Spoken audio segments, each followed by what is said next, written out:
കേരളത്തിന്റെ ഇൻവെസ്റ്റിഗേഷൻ ചരിത്രത്തിൽ രേഖപ്പെടുത്തേണ്ട ഒരു അറസ്റ്റായിട്ട് തന്നെ നമുക്കതിനെ വ്യാഖ്യാനിക്കേണ്ടി ഇരിക്കുന്നു ജീന. കാരണം പോറ്റിയെ പോലെ ഒരാളെ അറസ്റ്റ് ചെയ്യുമ്പോൾ അത് വെറുതെ അങ്ങ് കയറി അറസ്റ്റ് ചെയ്യാൻ പറ്റത്തില്ല. ഇപ്പോൾ ഒരാളെ അറസ്റ്റ് ചെയ്തതിന് പലതരത്തിലുള്ള മാർഗ്ഗങ്ങളുണ്ട്. ഇല്ലീഗലായിട്ട് ഒക്കെ അറസ്റ്റ് ചെയ്യാറുണ്ട്.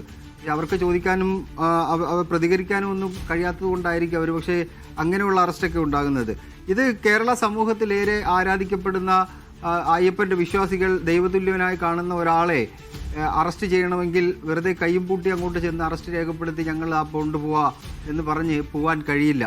അങ്ങനെ പോവുകയാണെന്നുണ്ടെങ്കിൽ അതിന് സമാധാനം പറയേണ്ടി വരും. അതിന് സമാധാനം പറയേണ്ടി വരിക ഈ അന്വേഷണ സംഘം മാത്രമല്ല, കോടതി പറയേണ്ടി വരും, ഭരിക്കുന്ന സർക്കാർ പറയേണ്ടി വരും. കാരണം ഇത് വിശ്വാസവുമായി ബന്ധപ്പെട്ട കാര്യമാണ്. തൊട്ടാൽ പൊള്ളും.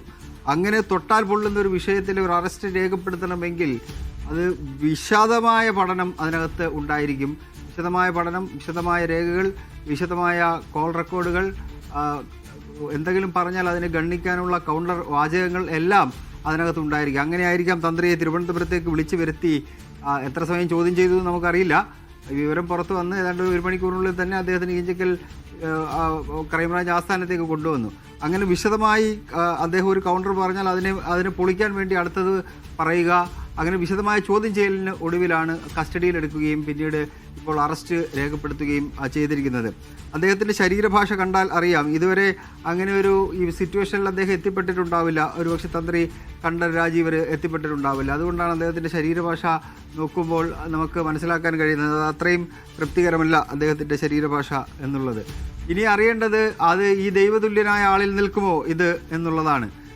ഈ പത്മകുമാർ പറഞ്ഞ ദൈവതുല്യരുള്ള ആൾക്കാരല്ലേ ഉള്ളത് എന്ന് പറയുന്ന പോലെ അത് ഈ ദൈവതുല്യൻ എന്ന് പറയുന്നത് ഇദ്ദേഹത്തെയാണ് ഉദ്ദേശിച്ചത്. അയ്യപ്പ വിശ്വാസികൾ എന്തായാലും ഇദ്ദേഹത്തെ ദൈവതുല്യരായിട്ട് കാണുന്നതാണ്. ഇനി ഞാൻ നേരത്തെ സൂചിപ്പിച്ച പോലെ ഇവർ റിമാൻഡ് റിപ്പോർട്ട് തയ്യാറാക്കി റിമാൻഡ് റിപ്പോർട്ടിൽ കൃത്യമായി വിശദീകരിച്ചിട്ടുണ്ടാവണം ഇത് എവിടെ തുടങ്ങി, എന്തൊക്കെ സഹായങ്ങളാണ് ചെയ്തിട്ടുള്ളത്, ഉണ്ണികൃഷ്ണൻ പോറ്റി ഇദ്ദേഹമായിട്ടുള്ള ബന്ധം എന്താണ്, ഈ സ്വർണ്ണപ്പാളി ഈ പത്മകുമാർ ഇരുന്ന സമയത്ത് മാത്രമാണ്, അതിനു മുമ്പ് എത്ര തവണ കൊണ്ടുപോയിട്ട് എന്താണ് ചെയ്തുകൊണ്ടിരുന്നത്, അതുപയോഗിച്ച് കാശുണ്ടാക്കിയോ, വിദേശത്തേക്ക് കൊണ്ടുപോയോ.